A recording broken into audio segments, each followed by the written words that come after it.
morning, good morning. Good morning. We have a lot of people in here. So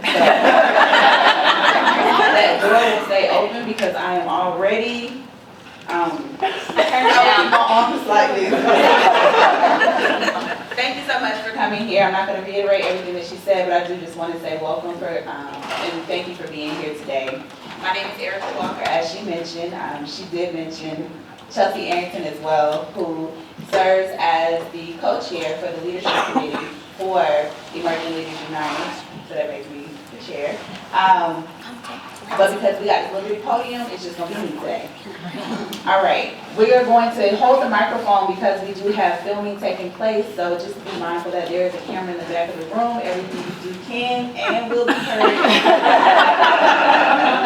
All right, no further delay. We're just going to go ahead and get started. We have questions that were submitted. If your question is not answered, please don't hold it against me. A lot of you asked the same thing.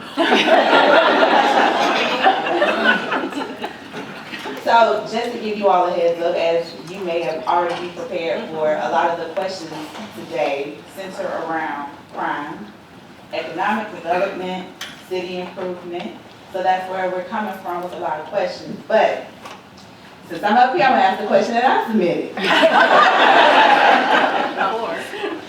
This is for all of you, and I'm going to allow us to pass the microphone. Mayors, what does your family think you do all day?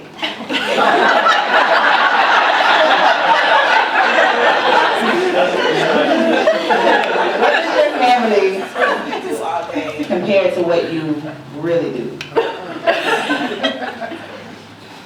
Well, I can't tell you what I really do because you might tell my family what I really do. That's a great question. I think, look, I've been doing this long enough that I think my wife, we're kind of empty nesters. My wife has a pretty clear understanding of what I do all day because I usually drag her along with me because it's sort of a team sport in our house. There's no way that I think that any of us could do what we do or what we attempt to do in the community if it wasn't for a very, very strong support system back at home. She probably thinks that I do a lot more ribbon cuttings than I do. But even our children, we've got one that lives in Atlanta and one that's actually a firefighter here in Muskogee County. So I think because they've kind of grown up with me doing some type of public service, I think they've got a pretty clear idea of what we do all day. And it's sometimes I think they'll tell you we always work very hard at being proactive, being prospective with what we're trying to put together.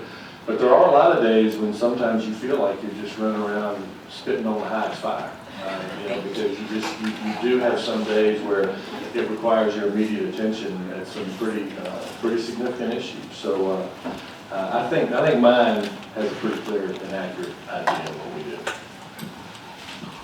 Good morning, everyone. Good morning. I certainly appreciate this opportunity.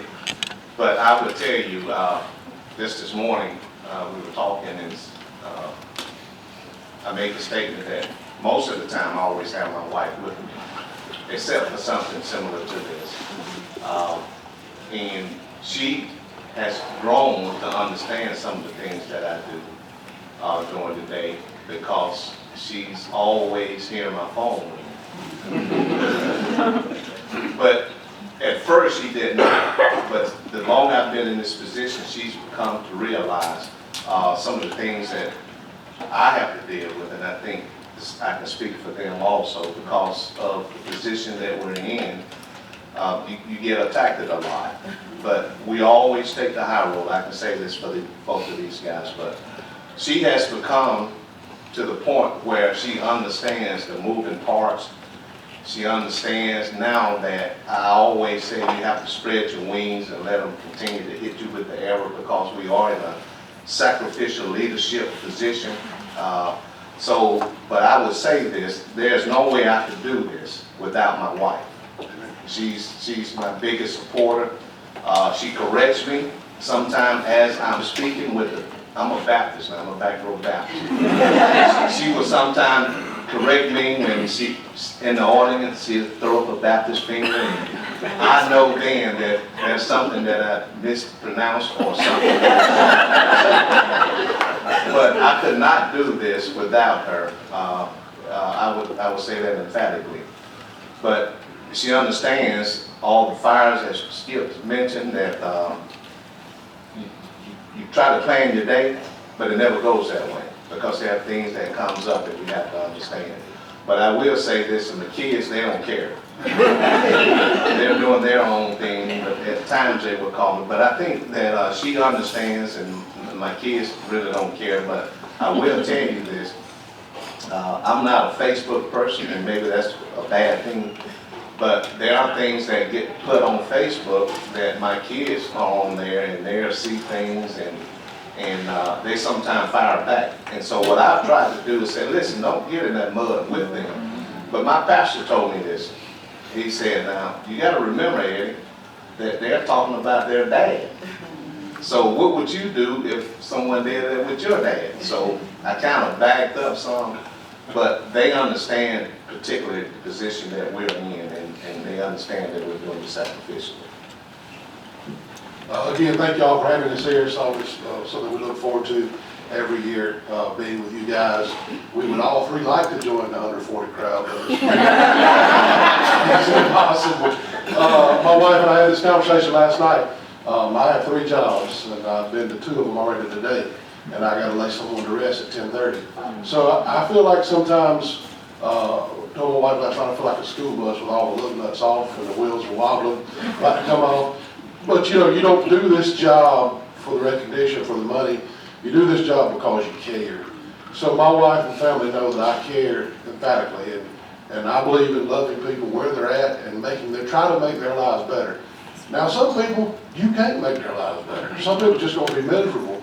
My wife is my right-hand woman. Today's her birthday, and she is an amazing, amazing human. I couldn't do it without her.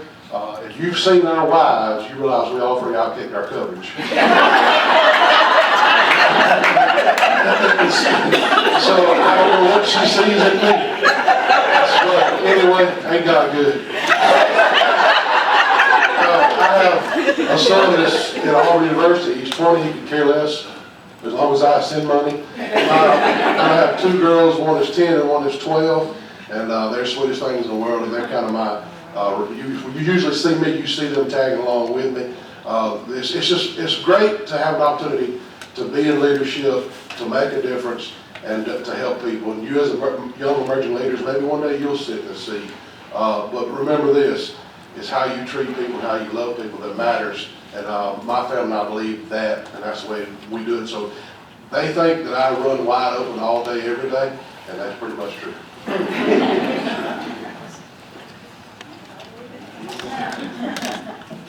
Melissa, we only got 1 mic for you? Yeah, for We are going to make it work. If I drop 3.5 inches, it's because I had to take these heels off. So I got to stand up here the whole time. Okay.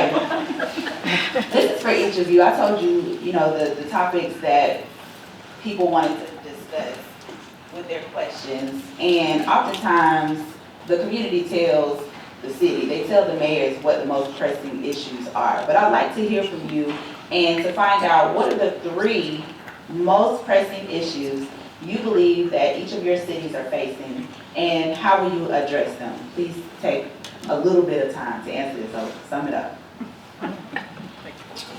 All right, well, I get in the hot seat, I guess. I get to start while they think. So bad choices, but no. We strategically do things. Smartest of those.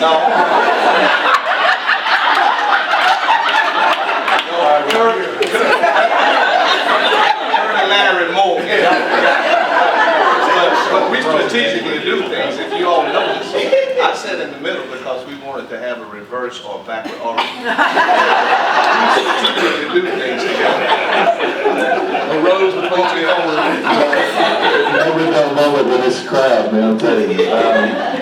No, I think the 3 things that, and of course we look at things kind of holistically as a region because we understand that what impacts Columbus impacts Smiths and Big City. and what impacts them impacts Muskogee County as well. But the three biggest issues that we're dealing with right now, obviously, are crime. That's the one that I wake up in the morning thinking about, go to bed at night, it's the last thing I think about. And there's oftentimes during the night that my sleep is interrupted because my phone will ring because there's been a shooting. My phone stays on the bedstand. Every time there's a shooting or assault, my phone rings. And particularly last year, it went off way too much. The other thing that we're struggling with right now in Muskogee County is the labor issue. Same thing many of y'all in business are dealing with, and that is how do you identify talent, induce them to come to work, and then hang on to them. And then the last one is how we engage our young people, how we try to create more opportunities through leveraging partnerships with organizations and churches and other events in our community to try to keep them engaged so that they don't fall prey to some of these gangs. And we've got a number of initiatives going on with crime. We understand that you got to hit it from two sides, at least two sides. One is the enforcement. I mean, you've got to have adequate personnel. We're down about 130 officers right now. Our sheriff is down about 70, and even our correctional officers are down about 24. So we've got to hang on to who we've got. So we've got to work on retention and recruiting. But in addition to the enforcement piece, we've got to continue to fund and work on prevention. And that means we give about, we make about $750,000 a year worth of grants to organizations in our community that are designed specifically to prevent crime from happening. We also just recently, council, to their credit, they just approved, within the last year, they've approved up to $500,000 to help Cure Violence get up and running. And I want to be clear, Cure Violence and programs like Cure Violence is not the answer, but they're a big part of the answer. And the things that excite me about Cure Violence, pardon me, is yes, they're going to have these interrupters, these community advocates that are going to go out there. These are folks that have had a hard life. They've been in prison, they've been in gangs. I've met with them. I've met with former gang members to try to figure out what we can do to try to engage young people and keep them out of that trap. But that's an exciting part because they will be able, we think, to cut down on some of the retaliatory issues that occur once a shooting happens. But what excites me more about them is they're lifting themselves up to be a connector. There's so many incredible programs, grassroots programs that are going on in Columbus, Georgia that can impact the lives of these young people, but we're not creating enough synergy by connecting them. And that's one of the things that Cure Violence is going to do. So we continue to try to fund both pieces of that. Getting young people engaged, we've got a number of different initiatives. We're launching a Mayor's Health Commission. It's going to have 3 mobile units. One does health screening. It's going to go out to some of these impoverished areas where they may have some transportation issues. It's going to go out and do health screening so that we can begin a database to try to keep these folks off of, out of the emergency rooms. We're also sending out, we're partnering with some incredible people. They've got a mobile farmers market, thanks to UGRO and Food Mill, where they'll get double value of their WIC points. So we can go out there, and a lot of these folks don't have any access to vegetables. I mean, it sounds ridiculous in a city our size, but there are pockets. And when they talk about food deserts, they exist. We've seen them. And then the third vehicle that we've got going out, I saw Holly Browder, Director of Parks and Recreation back there, is a recreational programming vehicle.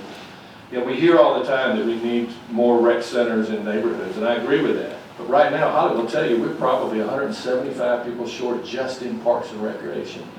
So if we can put 2 programmers on a mobile vehicle and do the scheduling, now we can create pop-up neighborhood recreation centers to try to give these kids some opportunities to find more positive activities. And the idea would be to drop a couple of barricades, put up some basketball goals, some soccer goals, set up the medical access van, get the farmers market out there, have police officers and sheriff's deputies that engage in some of these activities with these kids.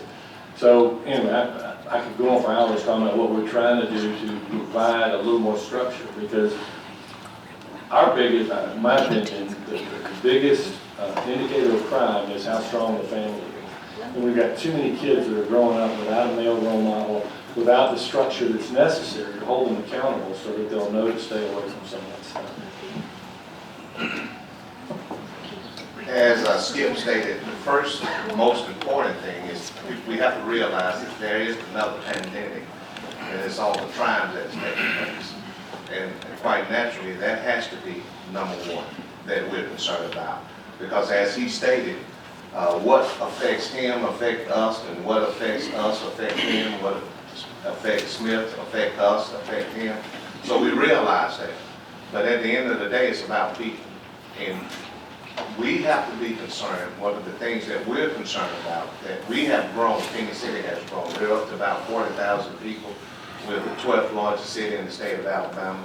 But we have to try to manage what we call proper growth, where when people are moving in, that there hopefully would be those persons in this community that has those moral character and integrity, and particularly with the kids.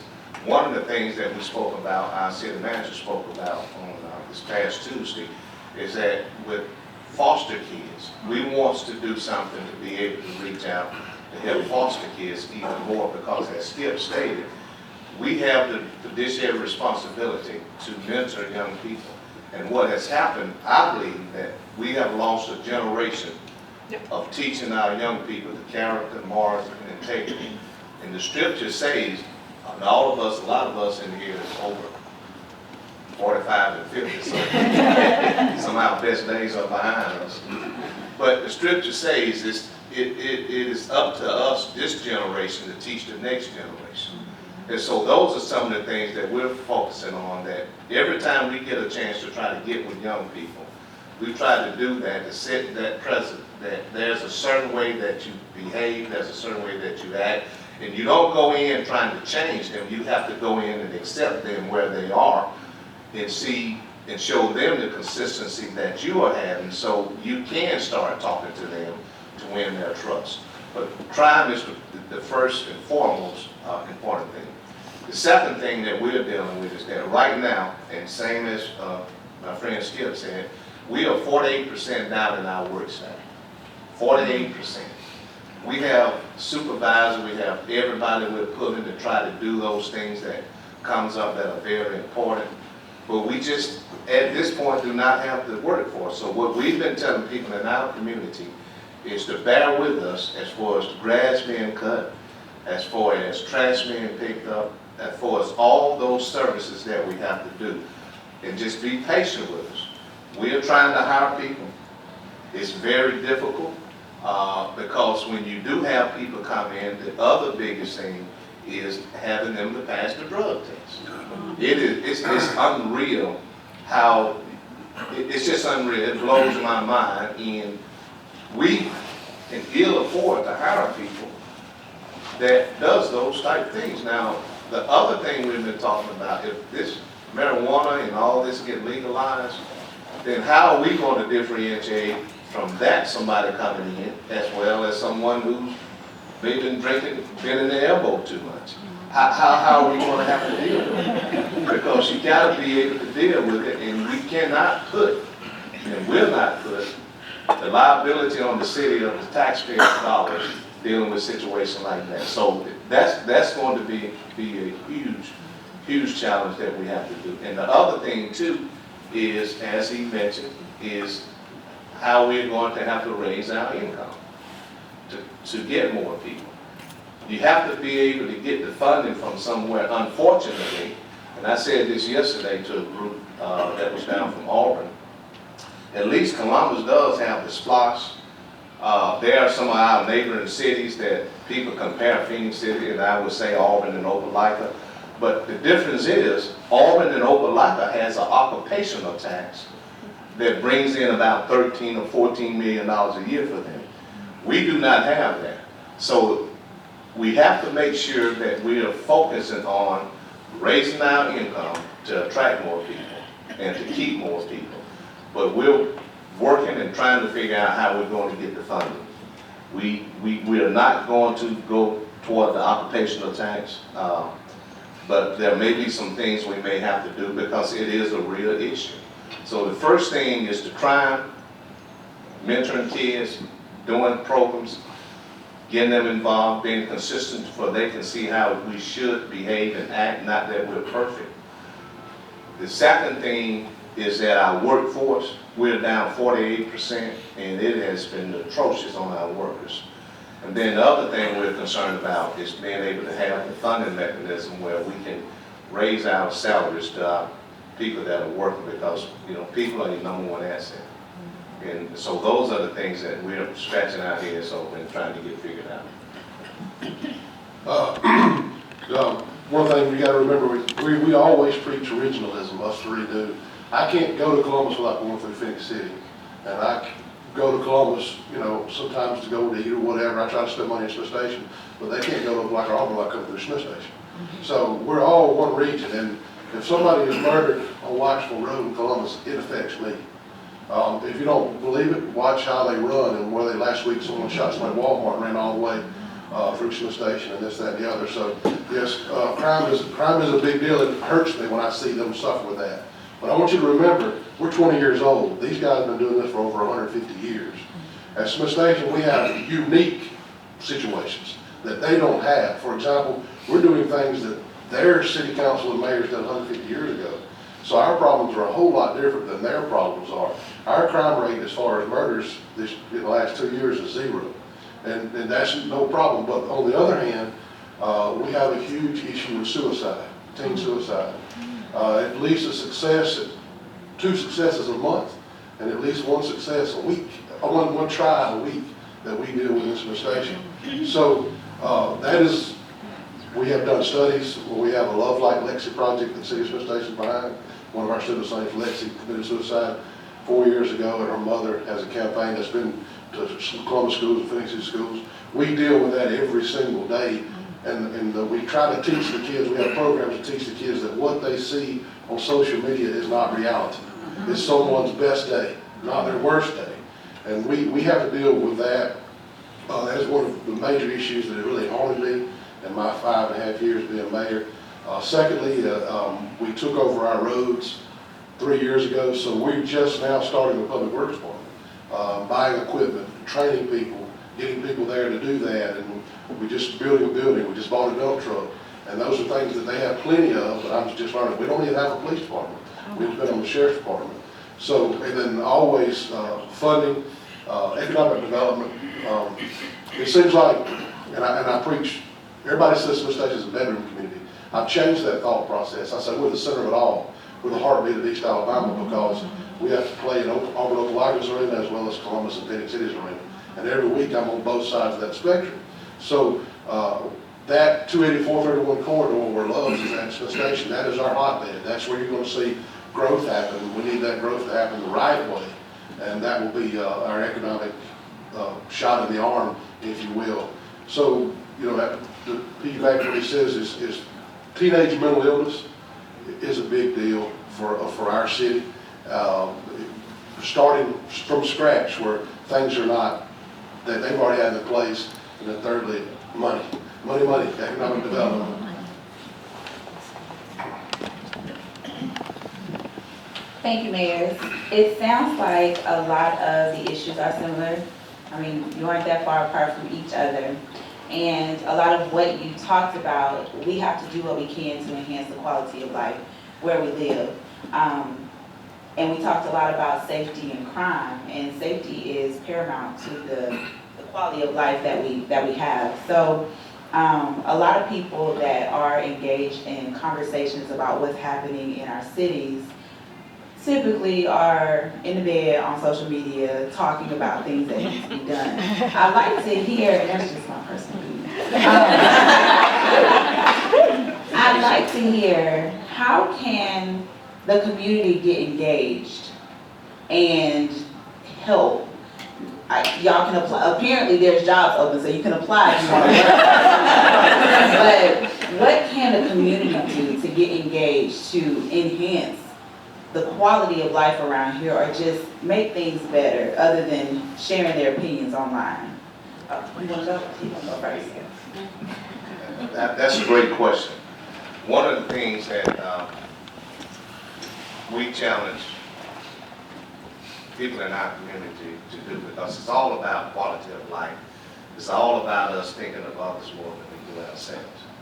One of the things that frustrates me the most is flat out, bald-faced lies that people put out there. And we try to encourage people in the citizens community that knows better to help us, engage with us, to put all that stuff out, because people wants to rent space in people's head with fear. And they look at all the things that they feel that they can get other people to tie into. And I just tell you, sometimes I have zero tolerance for it. And what we try to tell our community people is, you don't have to like me, you don't have to like the city manager, you don't have to like the council, but at least believe what you see. Believe what you see with things that are taking place that shows that we are raising that quality of life for people in Phoenix City. It's just believe what you see. So again, we try to truly engage our community, and every opportunity we have to go somewhere or to speak somewhere, we always try to put those things out that can be tested, that they can go out and look and see. But you can hate me, or you can hate anybody down there, but believe what you see. So I try to encourage people to get involved with their community. We beg people to come to our council meeting. In fact, we move them around in each district every quarter so we can get people more engaged to see how transparent we are, how wholesome we are, and how truthful we are. So the biggest thing for me is to get people engaged in, there's people that wants to get in this gig. As I call it, I don't call it political, I call it a gig. Now, that's my phrase. And because I had to tell someone at our meeting just this week, I don't consider our councilmen as politicians. Because a politician, I'm always thinking about the next election. And if you're making decisions and voting on things to keep you in this seat, you probably need to leave, because it has to be about the people's business. But we consider ourselves statesmen, that in stateswoman, we do have a female on there. We consider ourselves statesmen and stateswomen because we're thinking about the next generation, we're thinking about the future. And there's so many people that we try to encourage, if you get in this gig, don't get in it for what you think the perks are. They want the perks, but they don't want to pay the price. We want people who's going to be willing to pay the price, who's going to spread their wings where they can continue to hit them, because it goes right back to sacrificial leadership. So my thing is, we try to encourage the citizen to be an ally for us once they know the truth. Because it's such a devastating thing to try to position other people to get in this gig for the wrong reason. And I have zero tolerance for it, and I make no bones about it. I always say that social media is a clearinghouse for the mentally ill. You can just turn on somebody's feed and you can see instantly what you need to know. And we get shot at a lot. And if you don't believe it, just look at our pages. And some of it's just unruly. The unwritten rule of politics is don't talk about families. And it seems like people don't realize that now. People go after your family too. And that's where I draw the line. Don't talk about my family. Leave them out of this. But as far as how do you improve morale and get people to help out, when somebody makes a post or says something, give it 10 minutes. Usually the people that believe in you will come to your defense. I'll give you a prime example. Somebody tore a basketball goal up at our city park. It's a glass basketball goal. That's $1,200. That may not be a lot of money to you, but that's a lot of money to me. And so I put it on Facebook if anybody has any plans, anybody knows who did this. And people says, well, if the mayor's only worried about a basketball goal, we got a horrible mayor. About 10 minutes later, boy, it lit up. People says, well, he needs to be worried about $1,200 and so on and so forth. So when people talk bad about you, it means you're moving, you're doing something. I was talking to the Columbus Parks and Recreation Director on the way in this morning, and I said, you keeping it moving? She said, yeah. I said, it's hard to hit a moving target. So as a leader, just keep moving. It doesn't matter how slow or how fast you're going. Keep moving. And then you as leaders, like my brother here said, If you see something that's not true, facts don't care about your feelings. Speak up and say, that's not true, you're lying. You know, and that's what people do in the city, and that's what you should do is that if someone says a lie about Eddie or Skip or myself, just say, can you produce the facts on that? I think the best in this room on that's Wes Graham. He's always spitting out the facts. And also have you some people that are very knowledgeable on social media that you're surrounded by, because you can't answer every question, and you shouldn't. You should not be accessible, and there's reasons for that. Well, because people will disrespect you thinking that. Well, and listen, we all seem, I guess we turn into grandmas because we're all talking about social media being the devil.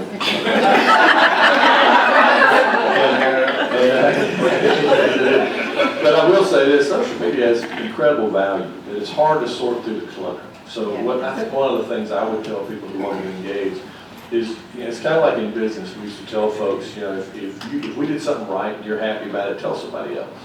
If we did something wrong and we're not getting something done, tell me.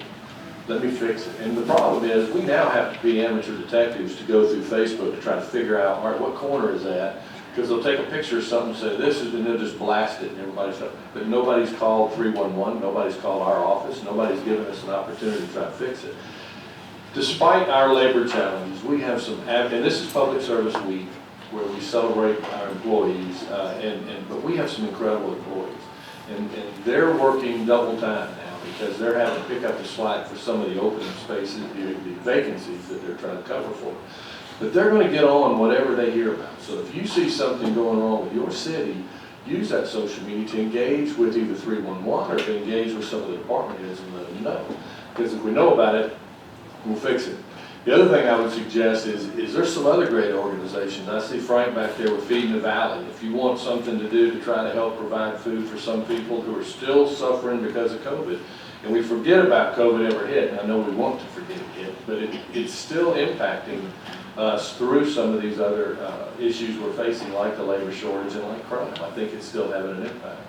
But call Feeding the Valley. They'll tell you where there are different food giveaways going on. Call the United Way. And they have a catalog of organizations that would be more than happy to try to send you to one of these organizations to get involved. If you're a spiritual person, contact your pastor. I promise you there's 24 things going on in your church that are positively impacting the lives of people in this community. And the other thing I would say is we've got to get back. I don't know about if y'all are struggling with this, but I had a woman call me and yell at me to come pick up this trash. And I said, okay, where is it? She says, at the end of my driveway. So, and I didn't say what I wanted to say was because she may have had mobility issues, and as Eddie said, we always try to take the high road and try to get it fixed. But as a community, as a region, as a nation, we've got to get back to where we take some ownership for what's going on in our communities. That means if you see something, you've got to say something. If it, look, prisoners that we used to use to pick up trash on the side of the road and alternative sentencing, that was suspended because court shut down. Well, nobody bothered to hear about it. They started screaming, roads are terrible, the trash is everywhere. I would go out in my truck and try to pick stuff up on some of the exits that were onto the interstate. So what I would suggest to people, and I do hear from a lot of folks, particularly organizations like yours, who are consciously looking for ways to try to make their region better. Don't sit on the sidelines. If you can't find somebody if you can't find a place to get involved and get engaged, call one of us, and we'll put you in touch with somebody. So just be proactive, get involved. Thank you, mayors. I like to just take 2 seconds. Our mayors are busy people, so Mayor Eddie has somewhere to be, so he's gonna step out. But if y'all could give him a hand for his okay.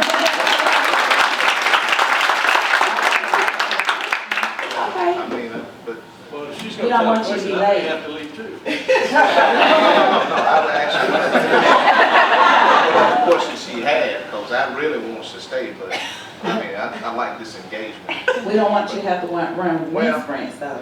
I don't know if y'all know the story. If anybody is late to anything that he has, they have to run wind sprints. and it applies to me too when I'm late. You are I don't mind running some windscreen All right. Okay. for a few more minutes. I did want to make an announcement. Being Haley, we said we weren't going to be political, and we're not. We're not going to be political. But I did want to say that there's a very important date that's coming up close to the end of this month, and that is May 23rd, my birthday. No pressure to any of you.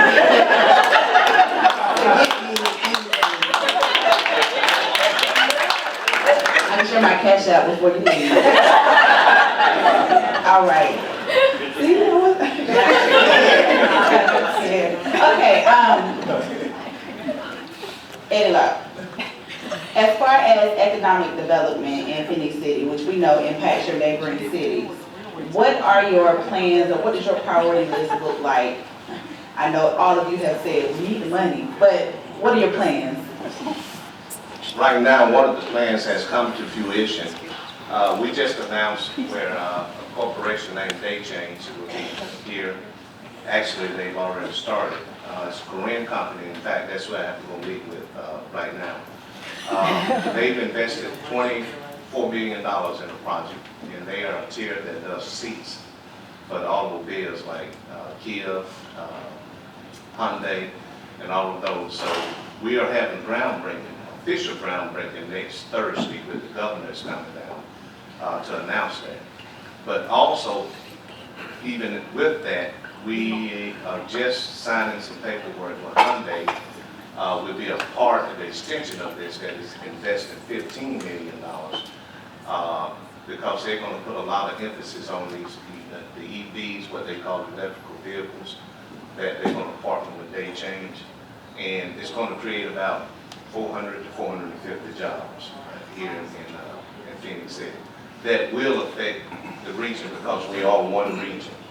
And so as far as that, great paying jobs, so it's going to raise our household medium income. That's very important because when we try to get our credit rating, Standards & Poor's look at that, and our household effective buying power, median household income has increased, and this is going to increase it even higher. That will help our credit rating, that will help us save millions on refinancing or refunding our cards. So from an economic standpoint, we're very proud of that, and that never stops. We are talking to some people as far as our entertainment district, which runs from Troy to the amphitheater, that whole area. We do have a brewery coming, and we're in negotiation with some other people that are coming there because we want to really get that focus, which is facing the Chattahoochee River. So there's a lot of great potential here in Phoenix City, and people want to be in Phoenix City, people want to be in this region, and even with these two big announcements, it's going to help Columbus and it's going to help Smith because we are truly one region. All right. So I'll let you all know. Now you do. I have to run this. All right.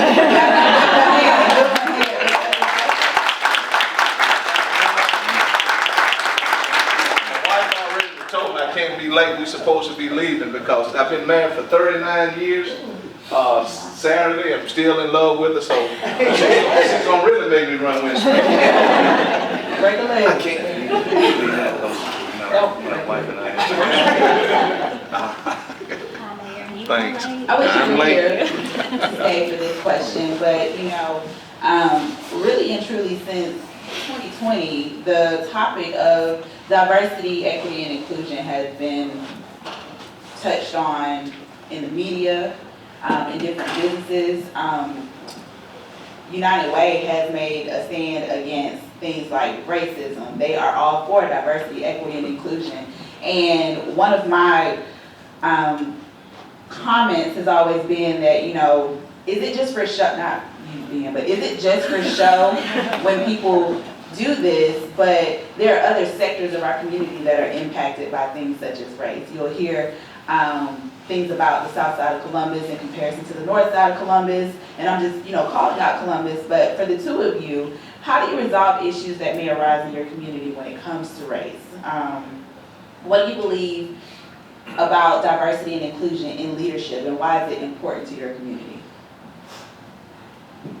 Well, it's not just important, it's critical. I mean, particularly from a standpoint of government, because if the government doesn't reflect the community it's serving, then there's no confidence in what's being done.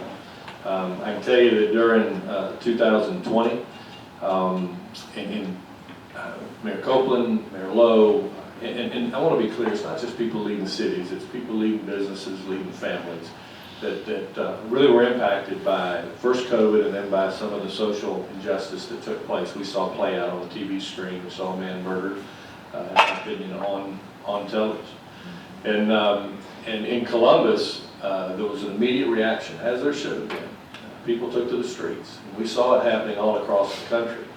And frankly, because of the long-standing efforts in this area to try to keep lines of communication open, to have the hard discussions, to look at what we're doing and how we're reacting to different parts of town, I think we fared so much better because the folks that took to the streets in Columbus wanted to be heard. And because of that, every one of those marches that took place, I went with them. And there were some that didn't want me there. But it's the way I look at the job of being mayor. I mean, you don't get to just go cut ribbons and get pats on the back, take bows for things that happen. You have to get involved with the people you represent, even when they're upset. And sometimes we're the target. But we went to every one of those. My wife went on some of the marches, and it was important to listen to some of the issues that were brought up. And frankly, these issues weren't new. I mean, these are things that we've been dealing with. I mean, I'm 63 years old. I was born in 1959. My dad was in the Army in the early 50s. So if you think about that in that context, it wasn't that long ago when people of color were denied access to different locations, to water fountains, to all kinds of things. So we knew what the issues were, but what was critically important in my mind was that we had a diverse group having those conversations. This cannot be just a black movement, because if it is, then it's not going to be sustainable. And what I was encouraged by during 2020 was the diversity involved in those discussions. And I can tell you, we have a Mayor's Commission on Unity, Diversity, and Prosperity. And there's a couple of initiatives that they're working on right now that we have been working with them. One is the Equal Justice Initiative. It's called the Remembrance Project. And what that is that's encouraging any city that had a lynching or a racial terrorism occur in their history, that they own it, that they make sure that you don't celebrate it, but you don't hide it. And you try to make sure. And there's some different things that you have to accomplish in order to be able to be granted the opportunity to have that ownership. And some of them are essay contests, some of them are fierce conversations where you bring people together to talk about equity in the law enforcement field, in education, in a number of different areas.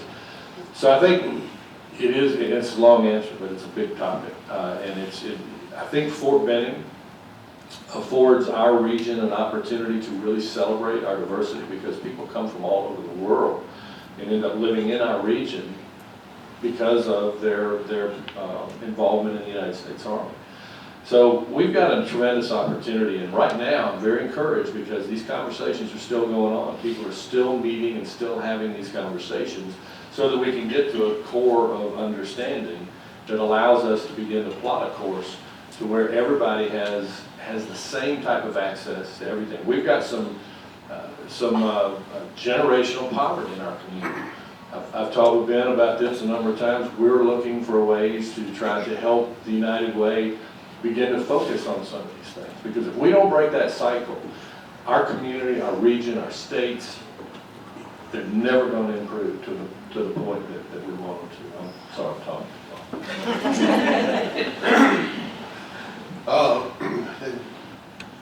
diversity is a big issue, not just black and white, but with Asians, with the LGBT community. I got to tell you this story, Nicole, to answer your question. Most of y'all know in 2019, the tornado come through and killed 27 people in Lee County and did over $700 million worth of damage, and I was the only mayor in that line. So I was the face of that tornado. And the Saturday after the tornado happened on Sunday, and most of y'all heard this story, I walked out of this command center that we had, and to my right was suicide survivors that were from the military. There was Jewish rabbis there was the LBGT community, there was some black sororities and fraternities, there was a busload of Muslims had come from Atlanta to help Smith Station in the region. And I said, God, I said, explain this to me. And after a couple of days, he says, I'm the God of everything. I'm the God of all. The news media tries to divide us, but every single person in this room has feelings, emotions, has something they want to go home to, they have a hobby. And when you look at people in human form, when you say, you know what, I love that person because of who they are, you realize then as a leader, it's your responsibility to make that person feel valid, irregardless if they're gay, irregardless if they're trans, irregardless what they are, especially when it comes to the color of our skin. It's 2022, it's time to get past that, my goodness. In 2020, when the George Floyd situation happened, I said, Smith Station needs to be on the offensive, not the defensive. So I called a bunch of my friends that I went to school with, and I said, hey, let's do a walk from the oldest black church in Smith Station to our city hall. And we got together, over 500 people walked with us at Smith Station down our main thoroughfare there, Mullen Road, to the park, to our city hall, and we stood there in unity, and it was a beautiful thing. So yes, it's an issue. Yes, we need to address it, but it begins with you, how you treat other people, and how you teach your children to treat other people, because it's a taught situation. So make sure that you show how you act, because especially he and I, and you too, all you leaders, people are watching you. How you act, lip service is really, it's easy to say what I'm going to do. Well, what do you do? People watching you. How you act, interact, what you do. Be the change. Be the positive change. And my goodness, it's 2022. It's time to let all that go. Brother be preaching, though.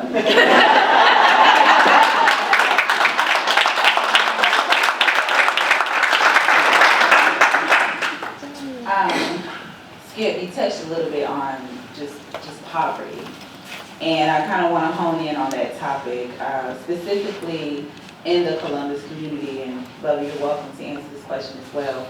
What actions are we taking to ensure that Columbus is affordable for low-income residents and families? We have programs like Home for Good that help to identify homeless populations in our community, and you know that there's an effort to end homelessness.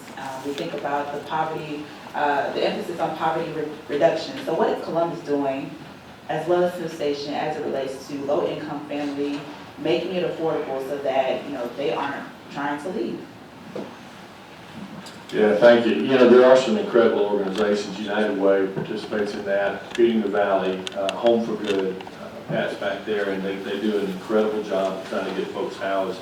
We still have a lot of issues with people that have mental illness or dependency issues and can't get that permanent housing. But if there's somebody that wants to be housed, she'd get them in a structure. But they have to want to be there. And one of the issues we have right now is that a lot of them prefer living on the streets. When the very first year of my term as mayor, we knew we wanted to do something about poverty. But we also knew that poverty is such a big elephant. You can't even eat that elephant one bite at a time. It's just, so we focused on about 4 areas that we thought drew from the poverty bucket and poured into the poverty bucket. We thought, if we can make a difference in these 4 areas, we will have some impact on poverty as a whole. And the areas we worked on was restoring neighborhoods by getting rid of blight. We worked on creating job skills and jobs for the disengaged youth, age 16 to 24, because if they're not working and they're not in school, guess where they are? They're causing trouble. And then we also worked on health access to health. Despite the pandemic and despite the challenges, we've moved the needle in every one of those. We put, from a removing blight standpoint, we had some at Far Road and Oak Cedar Road, we had these old trailer parks that looked like burned out dinosaur graveyards. And so we focused on them first. We had been putting about $75,000 a year into removing some of these structures that, by the way, when they're abandoned, they become a center of operations for people committing crimes in the neighborhood. Not only that, but you got a kid going to school, walking past this stuff every day. How can they feel good about where they live if they're having to deal with that? So we put, and council did this, we put it in the budget, but council made a very bold move in allowing us to do this.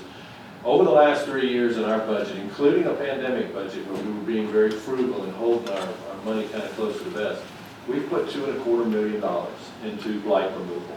And we've taken down about 300 structures, and there's probably another 150 or 200 that have come down voluntarily because they saw that we were serious about correcting this issue. The health initiative we worked with, we talked a little bit about the mobile pieces that we've got in place. Another side of that is an advocacy program that is Dr. Stephen Leiter is running for the Mayor's Health Commission.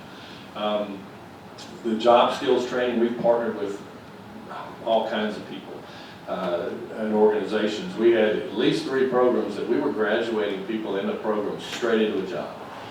Construction Ready that was run by CEFCA, and we partnered with Columbus Technical College. CEFCA is, I think it stands for Construction Education Foundation Georgia.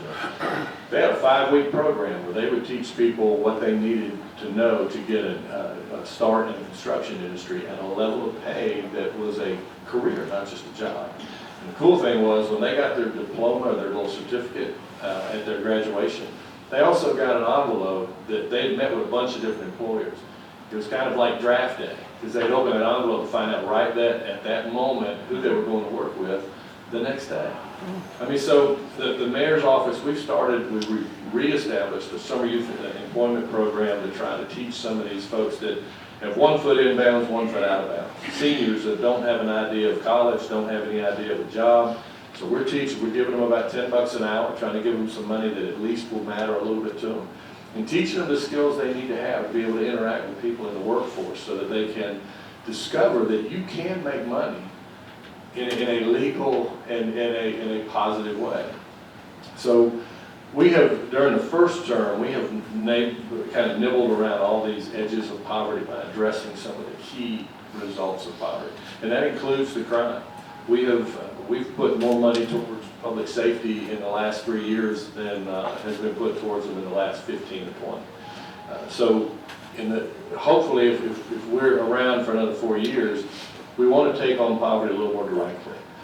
We've talked with Ben about somebody whose job it is to get up in the morning and focus on one thing, and that is poverty. And the government is looking for a way to try to help make that happen.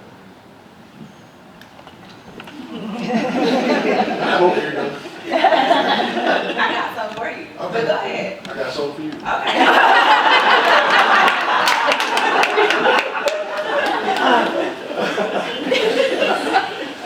Bubba.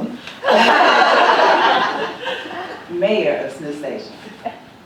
You had a couple of questions on here directed to you specifically about, they're along the same theme. I've driven to Smith Station. As you may recall, the last event that we had was way out there. Not all of us live out there. And the things that you have are nice. The businesses that you have are nice. But the people want to know, as far as attracting businesses to locate all the way out there in Smith Station.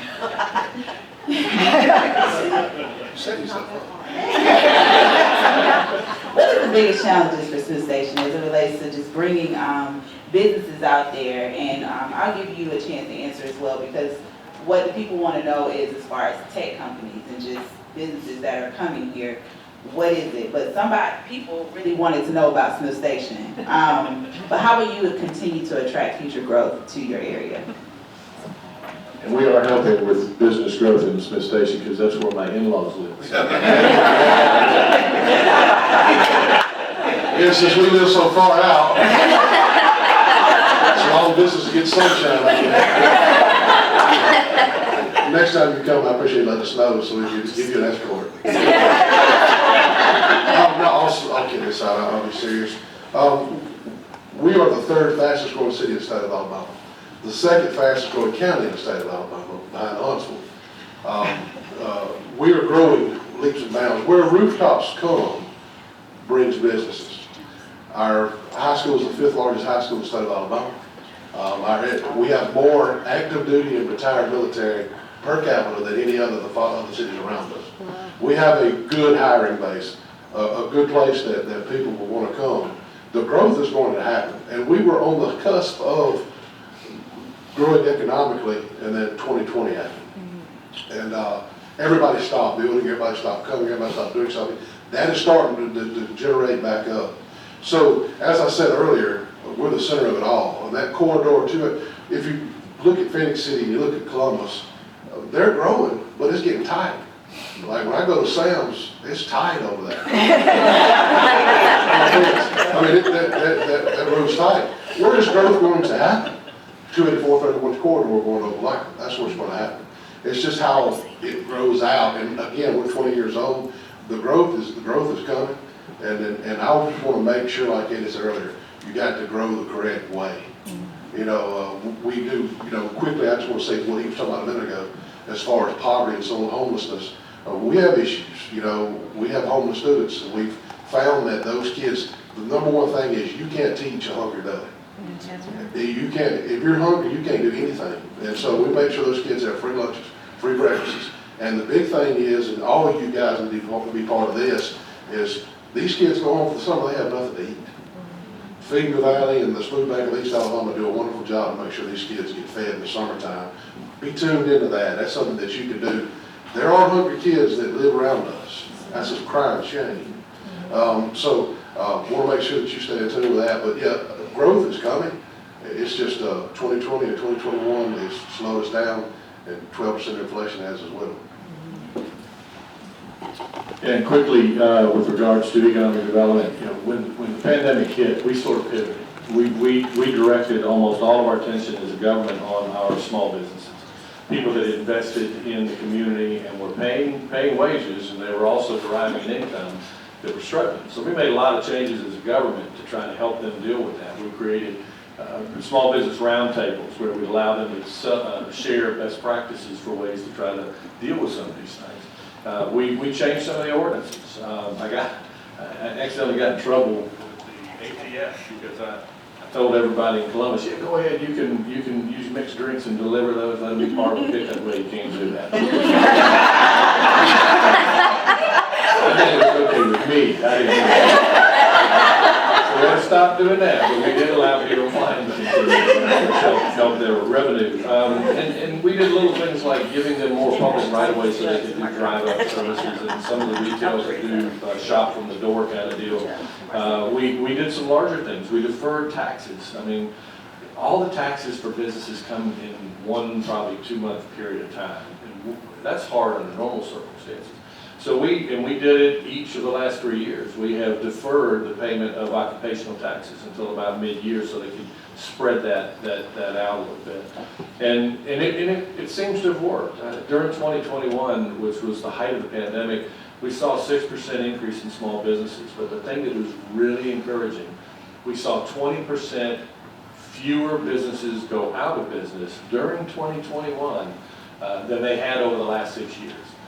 So Chamber continued to work with some of these larger companies. They kept the communication going. Back in January of I think 20, we had about $165 million in the pipeline. Now that doesn't mean these are all folks that are saying we want to come to Columbus. It means that Columbus is one of the areas that they're looking at to make a decision on. That number now is up over $3 billion. So the Chamber has been working to try to build the opportunities to continue to get those things through. And I think we'll see some of those shake loose here in the next several months. But the Chamber participated with us in focusing on small business. We did small business and minority business seminars. We gave CARES money. We gave grants to small businesses for them to continue to fund themselves. Under the ARPA money, right now, we're currently giving out grants up to $40,000 to anybody that was operational during COVID, and all they have to do is document that they paid their mortgage, they paid their wages, they paid utilities, and we can refund that up to about $40,000. So we think Columbus is the second largest city in Georgia and the gateway to the south central United States. I think you're going to see a lot more activity with some of the larger tech companies coming into Columbus. Thank you. And I heard exactly what you said. Since station is growing, it's not a small county town. They set me up. Anyway.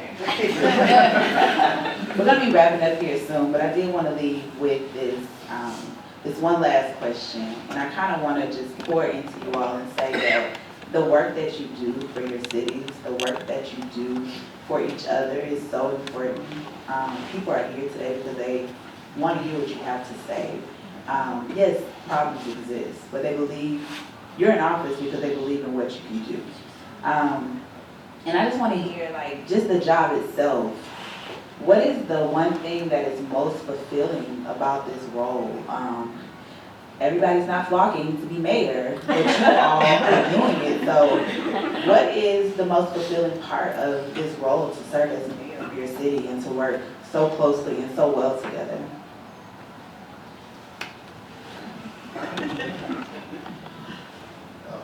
Thank you for moderating, even though you've been giving me a hard time. And I did forget your birthday, too. The most rewarding thing about being mayor, you can't really put that in one cup. I mean, you can't do that.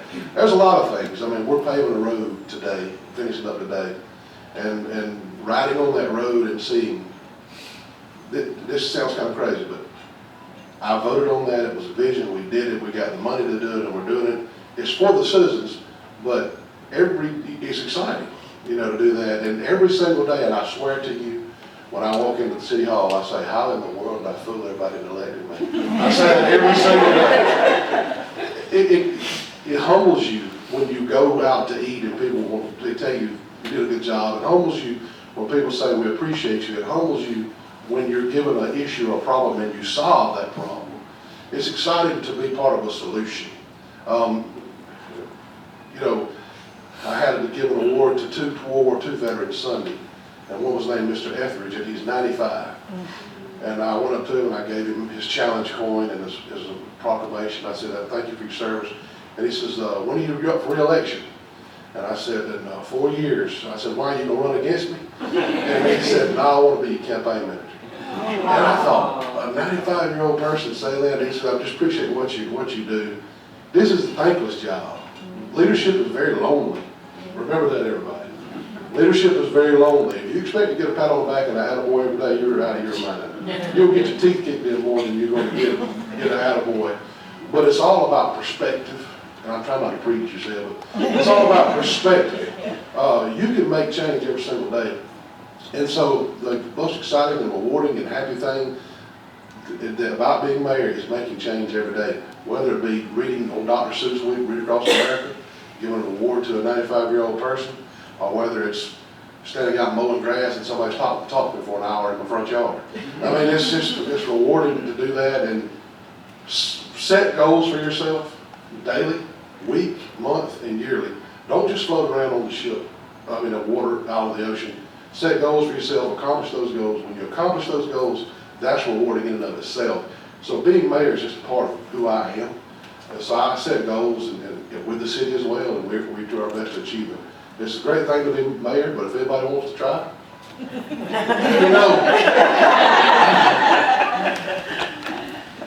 Well, and I agree with Mayor Copeland. I think without a doubt, the single most, my favorite part of the job and the most rewarding is the people. I know that sounds kind of trite, but it's absolutely true. Because I've seen things occur in this region that just don't happen in other parts of the states or the country. And it's always about the private sector. It's always about people like the ones sitting in this room. Bubba's right. You don't get, if you're waiting for all the slaps on the backs and attaboys, it's a long wait. But one cool thing you were asking about our families, what they think. I was with my daughter. We were shopping for an Easter card for her mother, and a couple came up behind me, just said, "Hey, we got you back. Good job. Thanks for what you're doing." And she got kind of emotional. She got a little teary. She goes, "People do that?" So, well, that one did.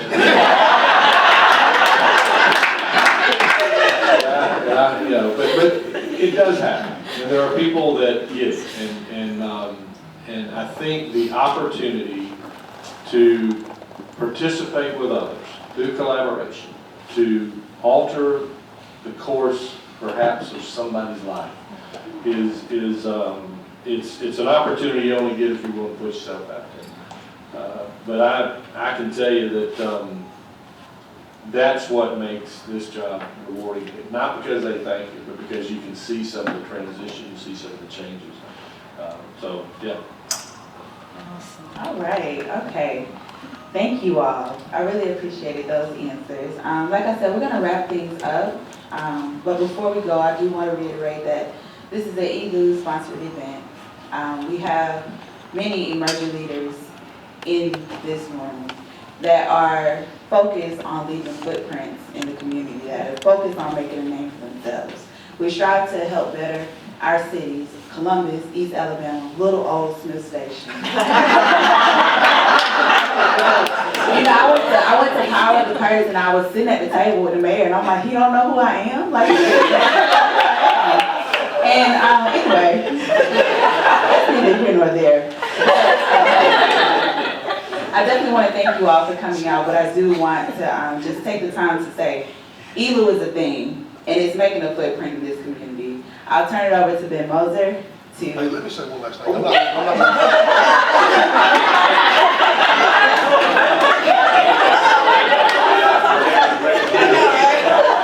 All kidding aside, he won't do it, but I will. I've been on a bus with 2 men for the last 4 years. They're my friends, they're my colleagues, and I wouldn't want to be in a car with any other people that's building the region than Eddie Lowitz and Brother Henderson, Skip Henderson. He won't ask you, but if you live in Columbus, I'm asking for your vote for my friend. He's taking Columbus in the right direction, and if anybody or all of us together could figure out crime, we wouldn't be sitting in this room, we'd be in Washington. He's done his best, he's given it all. I'm asking for your vote for Skip Henderson.